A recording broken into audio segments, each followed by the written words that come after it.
Rien de tout cela nous surprend. Et j'invite tous les collègues qui nous suivent ce soir, toutes les personnes connectées, tous les citoyens et citoyennes qui ont voté extrême droite ou qui seraient tentés de le faire demain, à écouter ce qui va suivre. Si nous comprenons parfois vos questionnements ou votre colère en raison de choix de politique nationale ou même locale, nous vous alertons grandement sur le danger de céder aux sirènes de l'extrême droite. Vous vous trompez d'ennemi, qui s'appelle Front National ou Rassemblement National. Ce parti politique n'a pas changé, à part son nom. Il est toujours ce courant politique fasciste, machine à protéger le capitalisme et qui ne remet en cause ni le libéralisme, ni la concentration de richesses dans les mains d'une minorité. C'est un ennemi de classe que nous sommes fiers de combattre, qui s'est toujours nourri des pathologies de la société en faisant croire qu'il peut en être la solution. Ils se disent défenseurs des travailleurs et des travailleuses, défenseurs des plus précaires, alors même que dans le même temps, ils votent à l'Assemblée contre l'augmentation des salaires, contre l'impôt de solidarité sur la fortune, contre la gratuité des cantines scolaires et j'en passe. C'est une imposture. Et il suffit de regarder partout où l'extrême droite s'implante localement. À Liévin, la nouvelle majorité RN a décidé de supprimer la cérémonie du 1er mai organisée avec les organisations syndicales.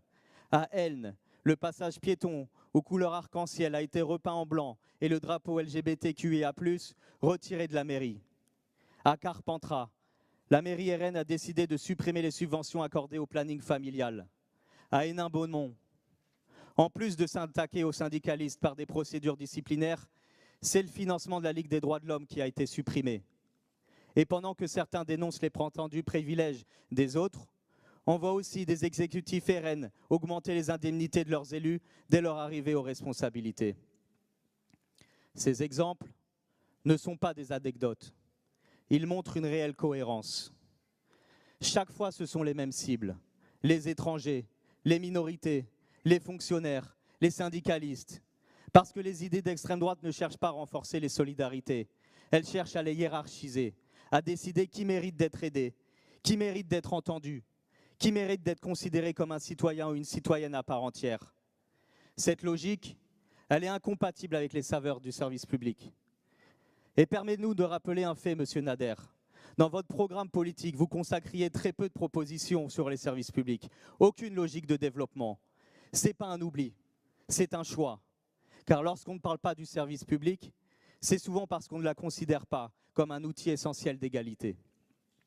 Alors oui, la CGT est un syndicat. Et notre rôle est de riposter lorsqu'un projet politique attaque les travailleurs, les travailleuses, les services publics et oppose les salariés les uns aux autres. C'est pourquoi ce soir, notre rôle était de prendre la parole. Parce que nous savons où mène cette logique. Elle commence par désigner des boucs émissaires pour protéger les plus puissants.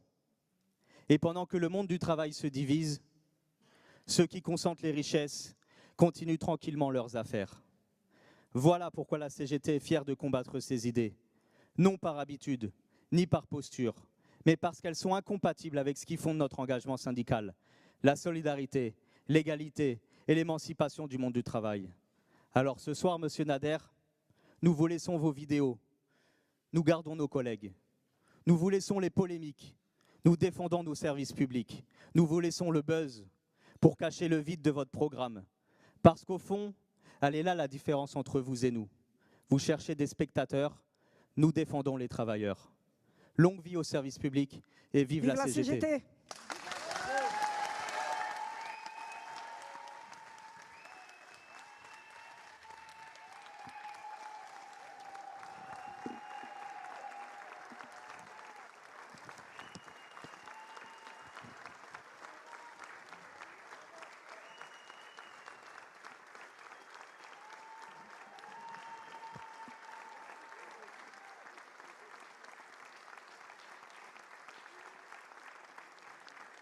Merci Sébastien. Ensuite, Monsieur Nader. Merci Monsieur le maire, chers collègues. À Ivry, nous voyageons dans le temps. Nous voici retournés en août 1936 avec un procès politique qui fait écho au grand procès de Moscou et aux heures les plus sombres du communisme. Je sais que vous êtes nostalgique de l'URSS. S'il vous plaît, je vous demande de ne pas ajouter la victimisation à l'outrance. On laisse Monsieur Nader s'exprimer dans le silence. Voilà, je peux reprendre. Enfin, c'est dommage d'être coupé alors que c'est assez intéressant. Nous voici revenus aux heures les plus sombres du communisme. Je sais que vous êtes nostalgique de l'URSS, mais je suis au regret de vous informer que vous avez 35 ans de retard sur son effondrement. Aujourd'hui, vous voulez voter un blâme à mon encontre. Très bien. Mais qu'en sera-t-il en cas de récidive? Le goulag? Vous voulez rejouer le match, monsieur le maire, mais les Français vous ont massivement désavoué. Vous et votre majorité idéologique. Je vais aussi poser une question juridique très simple. Votre délibération me paraît totalement dépourvue de base légale expresse. Le Code général des collectivités territoriales prévoit que le maire a seul la police de l'Assemblée. Il peut prendre des mesures de police de séance, notamment faire expulser une personne qui trouble l'ordre, mais où est la disposition du CGCT qui permettrait au conseil municipal d'infliger une sanction disciplinaire à un conseiller municipal? Vous visez l'article 21, 21, 29 du CGCT, c'est-à-dire la compétence générale du conseil municipal pour régler les affaires de la commune, mais une compétence générale n'est pas une base disciplinaire. Vous visez aussi le règlement intérieur, mais je n'y vois davantage pas de régime de sanctions prévoyant un blâme, ses conditions, ses garanties procédurales et ses effets.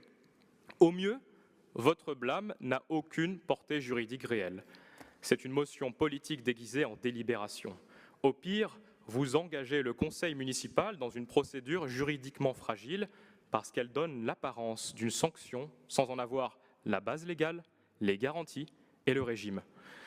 Enfin, je tiens à vous rappeler, monsieur le maire, qu'aucun lien de subordination hiérarchique existe entre vous et moi. Je ne suis pas un agent municipal qui a osé vous contredire et auquel vous pouvez infliger un blâme pour lui signifier votre autorité. C'est en tant qu'homme libre que je suis ici. Je vous pose donc la question, monsieur le maire. Engagez-vous votre majorité dans le vote d'une délibération dépourvue de base légale expresse? À ce stade, je demande un scrutin public, que chaque élu prenne ses responsabilités, que les membres de cette assemblée communale assument publiquement qu'ils ne votent pas ici une mesure juridique, mais bien un procès politique contre un élu d'opposition. Vous pouvez voter un blâme, mais vous ne pouvez pas blâmer la réalité politique. Votre majorité est désavouée par les Français. Vos méthodes sont autoritaires et les Ivriens vous voient bien à la manœuvre. Merci. Y a-t-il d'autres interventions sur ce point? Je n'en vois pas, donc on va conclure les débats. Alors comme j'ai été interpellé, qu'il y a plusieurs questions, je commencerai par répondre à la question de monsieur Monfret. Effectivement, ce blâme a une portée symbolique. Il ne s'agit absolument pas de punir monsieur Nader ou de le mettre en prison, au goulag ou je ne sais quoi. C'est simplement d'avoir une position de notre Conseil pour dénoncer l'attitude et le trouble à l'ordre public qui a eu lieu lors du dernier Conseil municipal et que vous avez à juste titre qualifié à l'instant d'acte de prosélytisme. Voilà, ça a une portée symbolique, effectivement. Ça n'a aucune portée juridique. Les indemnités de monsieur Nader resteront pleines et entières. Enfin, il n'y a aucune portée. C'est un acte symbolique que je demande au Conseil municipal.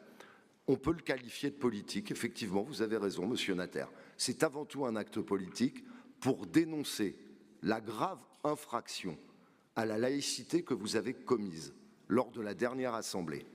Il y a une différence entre porter un voile pendant une assemblée délibérante, ou porter une kippa, ou porter un crucifix autour du cou. C'est possible, et ce ne sera reproché à personne, et celle de se saisir du micro, de décréter qu'on place le conseil municipal sous le signe de la croix et de réciter un « Je vous salue Marie ».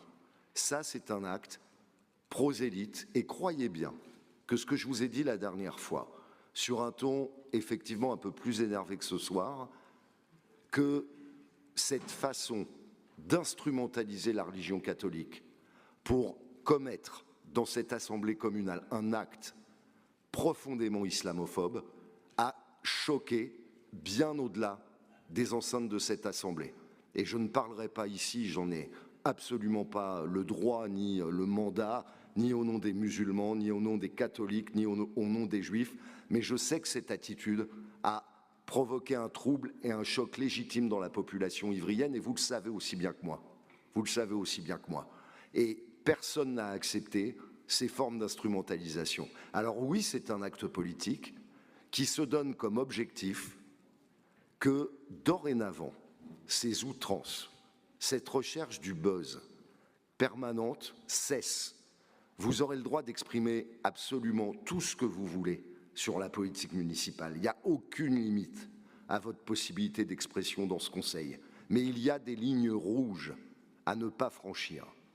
Et vous savez, pour moi, 1936, que vous évoquiez à l'instant avec ce côté historien de Wikipédia, sans doute, oui, c'est ça l'expression. Pour moi, 1936, c'est le Front populaire. C'est ça ma référence. C'est pas autre chose.